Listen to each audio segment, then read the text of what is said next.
Hello tout le monde, un deck Fiora a fait top 2 du plus grand régional qui a eu lieu pour l'instant sur le deuxième set de Riftbound, Spirit Forged.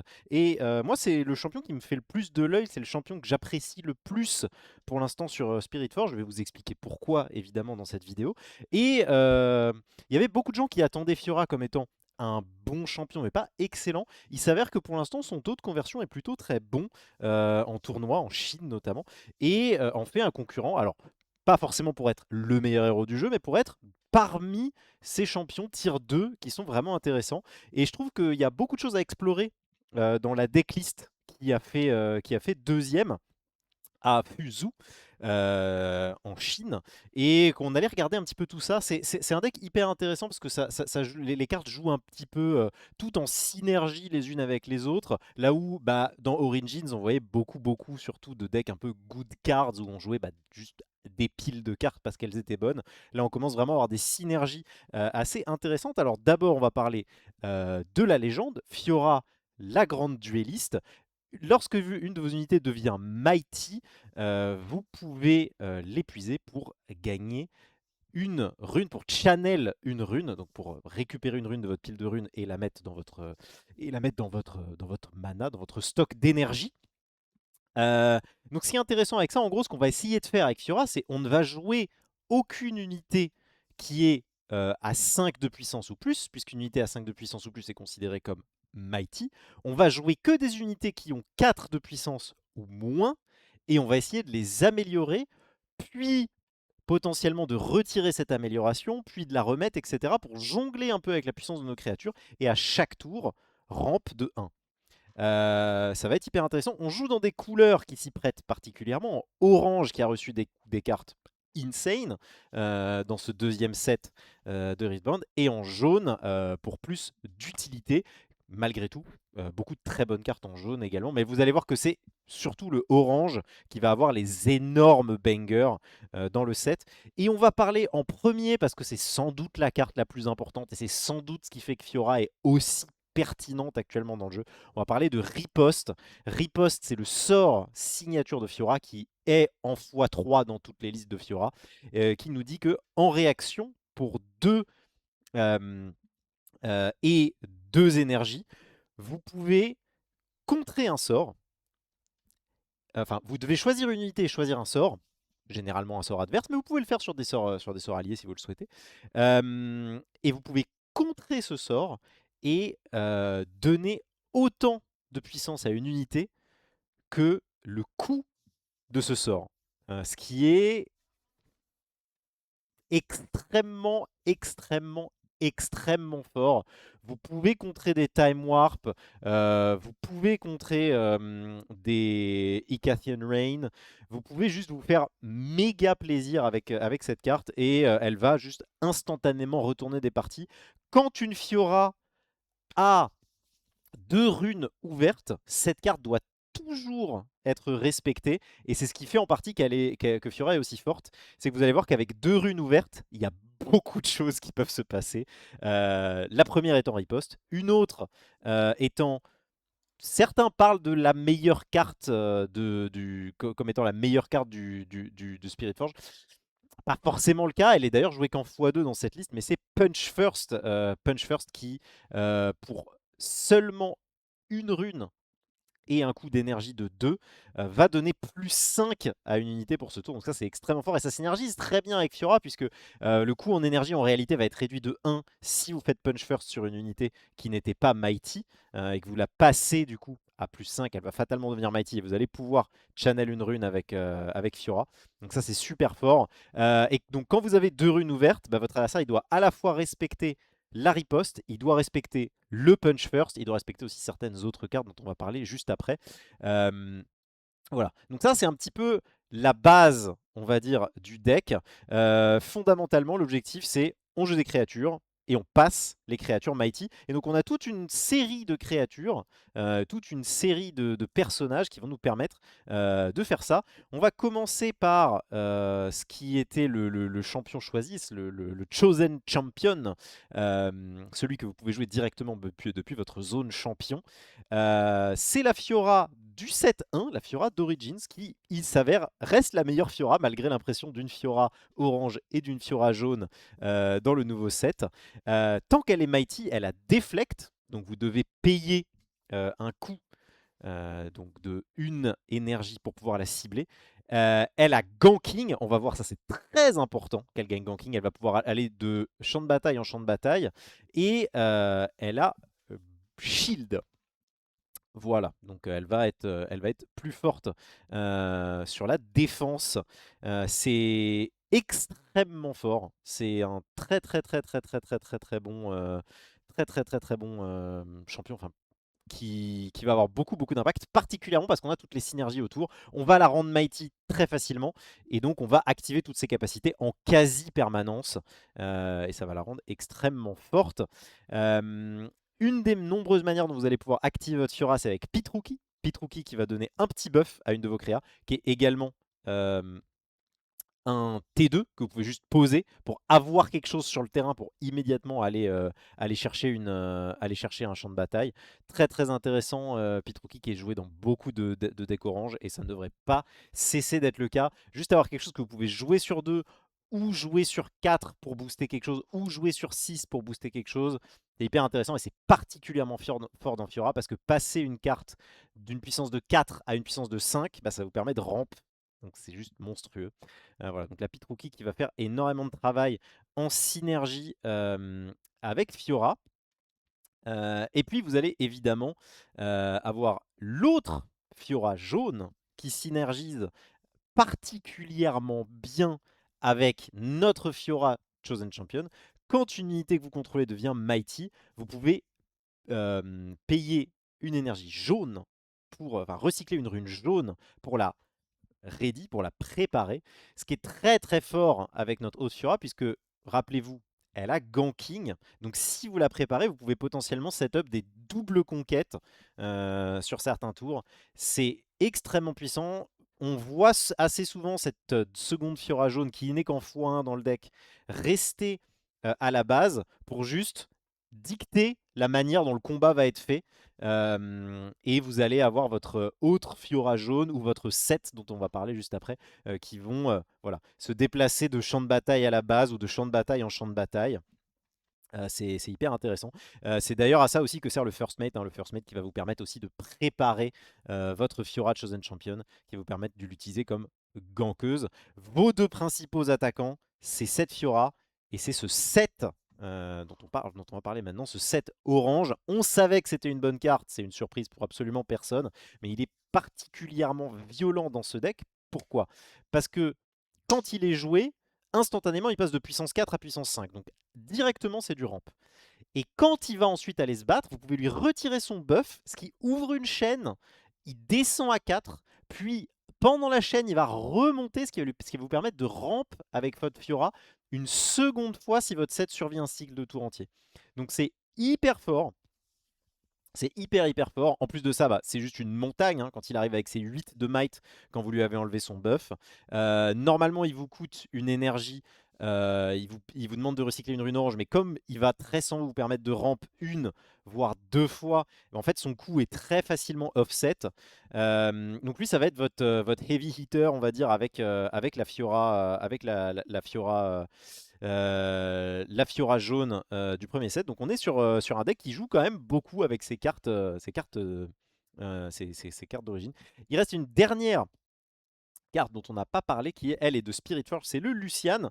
Le Lucian, c'est un 3 de puissance pour 3, qui est Weapon Master, donc les armes que vous allez lui équiper, les équipements que vous allez lui équiper vont coûter moins cher à équiper, on va y revenir. Et la première fois qu'il conquiert à chaque tour, vous pouvez le préparer, donc voilà, encore une fois, ça vous permet de setup potentiellement des Conquer retraite, ce genre de choses, qui vous permettent de voilà, vraiment imprimer beaucoup de tempo à la partie, que ce soit avec votre Fiora jaune qui va aller faire des doubles conquêtes, ou avec votre Lucian et votre Set qui vont faire des conquêtes retraites, ou même carrément des conquêtes retraites conquêtes. Enfin, il peut se passer des choses assez folles sur les tours de late game avec ce deck. Voilà.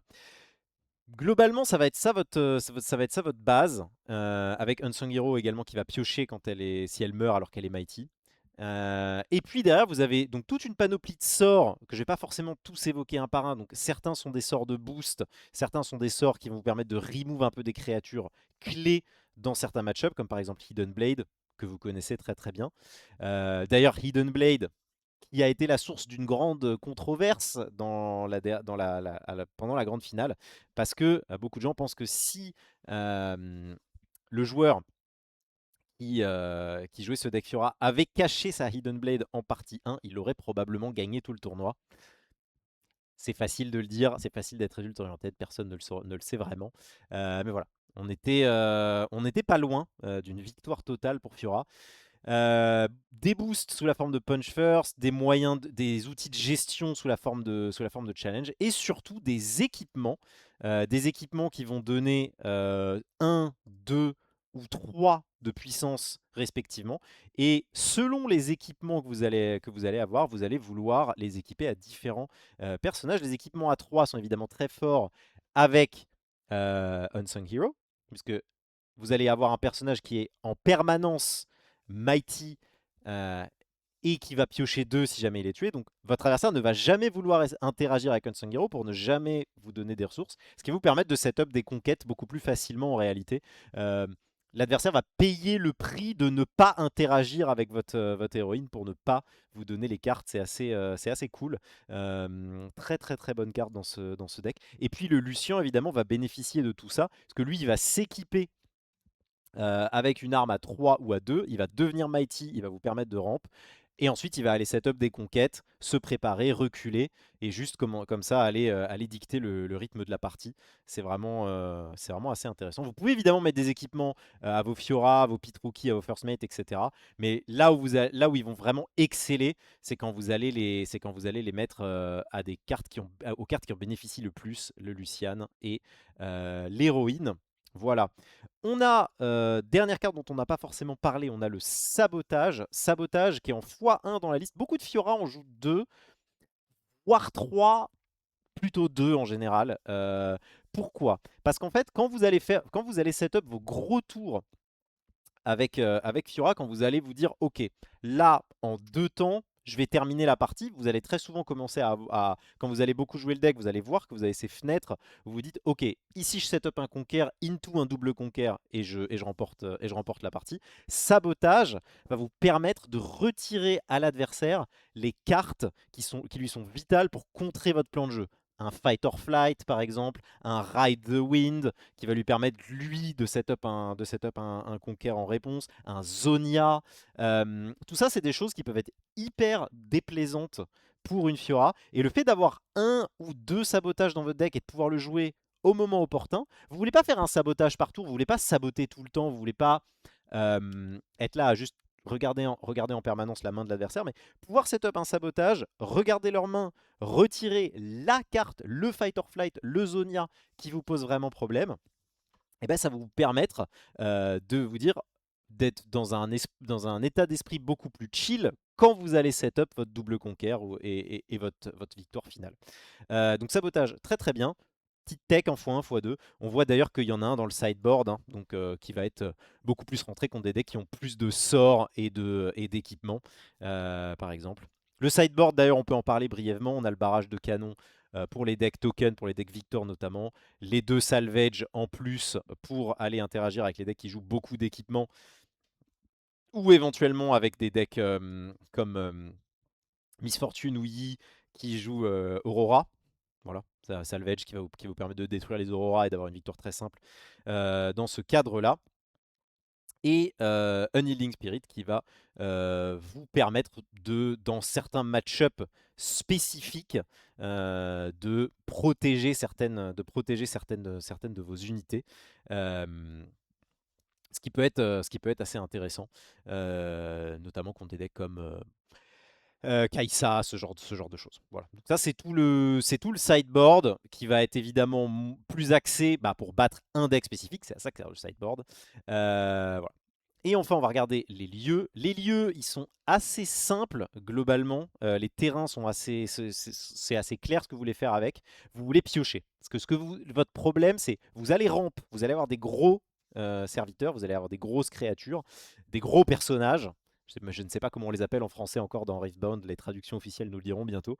Euh, donc vous allez vouloir de la pioche. Donc ici on a le temple englouti qui va généralement être votre lieu d'open. Alors attention, faut savoir être flexible, mais ça va généralement être le lieu avec lequel vous allez ouvrir avec ce deck. Quand vous effectuez une conquête ici, si vous avez une unité Mighty ou plus, vous pouvez payer 1 pour piocher 1. Donc l'idée c'est que vous allez profiter du fait de rampe et d'avoir ce mana supplémentaire pour récupérer des cartes. Voilà. Ça va de soi, le lieu fonctionne en synergie parfaite avec votre héros, puisque votre but est toujours d'avoir au moins une unité Mighty par tour. Donc juste, ça marche, c'est cool, c'est carré, ça fonctionne. Le monastère d'Irahana, quand vous effectuez une conquête ici, vous pouvez payer un buff pour piocher 1. Des buffs, vous en avez, on l'a vu, vous avez le 7, vous avez la Pitrouki, donc très souvent ça va fonctionner. En plus, il y a beaucoup de decks qui n'ont aucun buff en face, donc ce lieu tout simplement ne donnera aucun avantage à votre adversaire, là où pour vous, ça va être totalement fonctionnel. Et enfin, le dernier, c'est évidemment The Dreaming Tree. À chaque fois que vous choisissez une unité alliée ici, avec un sort, vous pouvez piocher un. Comme vous allez... Alors, ce n'est pas le deck Fiora qui choisit le plus. Il y a des decks Fiora beaucoup plus axés avec des back-to-back, ce genre de choses, qui vont beaucoup plus choisir d'unités. Donc c'est pas forcément le deck Fiora qui bénéficie le plus du Dreaming Tree. Malgré tout, avec Riposte, avec Challenge, avec Punch First et aussi avec Hidden Blade, attention parce que j'en ai pas parlé, mais Hidden Blade, c'est pas rare du tout de voir les Fiora tuer leur propre pit rookie en late game pour récupérer 2 cartes. Hein. C'est pas forcément quelque chose que vous allez utiliser pour tuer une créature adverse. Ça peut totalement être utilisé pour tuer vos petites pit rookies ou même une Unsung Hero, un truc comme ça, si vraiment vous avez besoin de beaucoup de cartes. Ça peut totalement se faire. Donc ouais, il y a clairement, un côté avec ce deck où on va choisir beaucoup d'unités. Pas autant ce que je disais que certaines listes Fiora qui jouent vraiment peut-être 12, 14 cartes qui vont cibler et qui vont même parfois open avec le Dreaming Tree. Mais ça reste, malgré tout, un excellent terrain pour le deck. Voilà, on a à peu près fait le tour. Les synergies, je pense, sont assez évidentes dans l'ensemble au niveau du deck. Mais c'était vraiment pour bien expliciter comment chaque carte fonctionne quasiment en paire. La BF Sword avec la Unsung Hero, le Lucian avec la Doran's Blade, les deux Fiora qui fonctionnent ensemble, le 7, bon le 7 il marche tout seul. Le 7 il a besoin de personne, il marche bien. Mais Pitrouki avec la Fiora, etc. Je trouve que c'est un deck qui juste est bien huilé, ça tourne bien, chaque carte marche avec l'autre. Chaque buff a du sens. Riposte, c'est une carte qui a un feeling phénoménal. Voilà.